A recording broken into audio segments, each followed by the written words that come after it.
السلام علیکم۔ آج جگر مرادآبادی کے یوم پیدائش کے موقع پر یہ خاص ویڈیو لے کر حاضر ہوں۔ جگر مرادآبادی، حالات زندگی اور منتخب اشعار۔ تو چلیے ہم ویڈیو شروع کرتے ہیں۔ پہلے جانتے ہیں جگر مرادآبادی کو۔ جگر مرادآبادی کا نام تھا علی سکندر اور جگر ان کا تخلص تھا۔ 6 اپریل 1890 کو مرادآباد میں پیدا ہوئے اور 9 دسمبر 1960 میں گوڈا میں انتقال کیا۔ جگر 6 اپریل 1890 کو اتر پردیش کے شہر مرادآباد میں پیدا ہوئے۔ آپ کے والد مولوی علی نظر اور چچا مولوی علی ظفر دونوں ہی شاعر تھے۔ یہاں یہ بات بھی قابل ذکر ہے کہ جگر کے مورث اعلیٰ محمد سمیع دہلی سے تعلق رکھتے تھے اور شاہجہاں کے دربار سے وابستہ تھے، لیکن 1857 کے نتیجہ میں مرادآباد میں آ کر بس گئے۔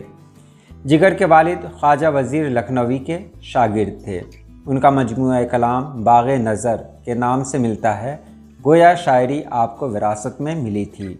جگر نے اپنی ابتدائی تعلیم گھر پر اور پھر مکتب میں حاصل کی۔ مشرقی علوم کے حصول کے بعد انگریزی تعلیم کے لیے انہیں چچا کے پاس لکھنؤ بھیج دیا گیا، جہاں انہوں نے 9ویں جماعت تک تعلیم حاصل کی۔ انگریزی تعلیم سے کوئی خاص دلچسپی نہیں تھی اور 9ویں جماعت میں 2 بار فیل ہو گئے۔ درِ اثنا والد کا بھی انتقال ہو گیا، چنانچہ جس کے نتیجے میں جگر کو واپس مرادآباد آنا پڑا۔ جگر کو دوران تعلیم ہی سے شاعری سے رغبت ہو گئی تھی۔ جگر مرادآبادی کے بچپن کا واقعہ ہے۔ ایک بار کوئی صاحب ایک مصرع گنگنا رہے تھے، آ رہی ہے چمن سے بوئے کباب، اور وہ دوسرے مصرعے کے لیے پریشان تھے۔ اتنے ہی میں ایک چھوٹا سا لڑکا ان کے پاس سے گزرا۔ اس بچے نے جب شاعر کو ایک مصرع گنگناتے ہوئے دیکھا تو اس نے دوسرا مصرع لگا دیا، کسی بلبل کا دل جلا ہوگا۔ شاعر صاحب حیرت سے اس چھوٹے سے بچے کو دیکھتے رہے اور دوڑ کر گلے لگا لیا۔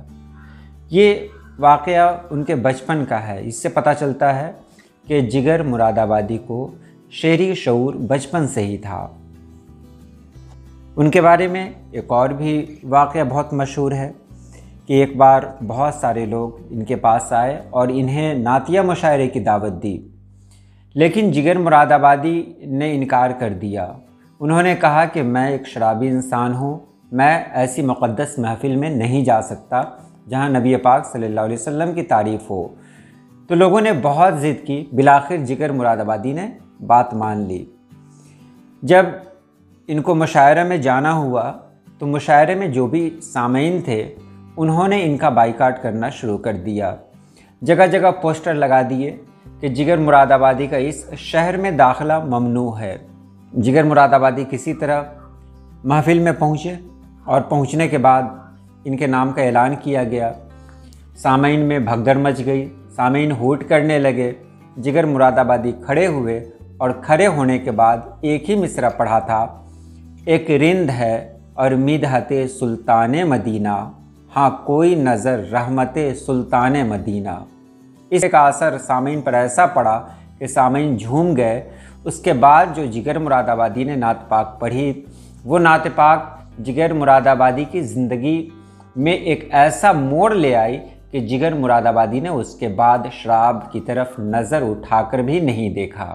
ایک رند ہے اور مدحت سلطان مدینہ، ہاں کوئی نظر رحمت سلطان مدینہ۔ اے خاک مدینہ تیری گلیوں کے تصدق، تو خلد ہے تو جنت سلطان مدینہ۔ اس طرح کے ہر سانس ہو مصروف عبادت، دیکھوں میں در دولت سلطان مدینہ۔ کچھ ہم کو نہیں کام جگر اور کسی سے کافی ہے بس ایک نسبت سلطان مدینہ۔ جگر مراد آبادی نے بہت چھوٹی عمر میں شعر کہنا شروع کر دیا تھا۔ تقریباً 12-13 سال کی عمر میں شاعری کے بہت زیادہ شوقین ہو گئے تھے اور 15 سال کی عمر میں شراب کی عادت بھی اختیار کر لی، لیکن جب عمر بڑھنے لگی تو اصغر گونڈوی کے کہنے پر یہ عادت چھوڑ دی۔ ان کی شاعری کے جذبہ کو اصغر گونڈوی نے بہت زیادہ بڑھاوا دیا۔ گونڈہ کے ایک کالونی جس کا نام آپ کے نام پر ہی رکھا گیا ہے، جگر گنج، اور وہاں کے اسکول کا نام بھی آپ کے نام پر ہی ہے، جگر میموریل انٹر کالج۔ جگر جس بھی مشاعرے میں جاتے اس مشاعرے کی رونق بن جاتے، ہر مشاعرے کی شان کہلاتے تھے۔ آپ نے ساری زندگی غزل گوئی کی، کچھ نظمیں بھی لکھیں، مگر ان پر بھی غزل کا ہی رنگ نظر آتا ہے۔ جگر کا پہلا مجموعہ داغ جگر 1922 میں شائع ہوا، دوسرا مجموعہ شعلہ طور 1932 میں، جبکہ تیسرا مجموعہ آتش گل 1958 میں شائع ہوا۔ جگر اپنے زمانے کے پہلے ایسے اردو شاعر تھے جنہیں پدم بھوشن کا خطاب ملا۔ اس کے علاوہ ان کے تیسرے مجموعہ آتش گل کو انجمن ترقی اردو نے 1958 میں ساہتیہ اکیڈمی کے انعام سے نوازا۔ 1958 میں انہیں دل اور دماغ پر قابو نہیں رہ گیا تھا۔ لکھنؤ میں انہیں 2 بار دل کا دورہ پڑا اور آکسیجن پر رکھے گئے۔ خواب آور دواؤں کے باوجود رات بھر نیند نہیں آتی تھی۔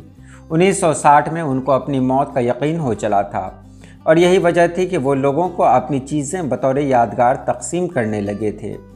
چنانچہ اسی سال اگست میں اس دار فانی سے کوچ کر گئے اور اپنے مالک کے حقیقی سے جا ملے۔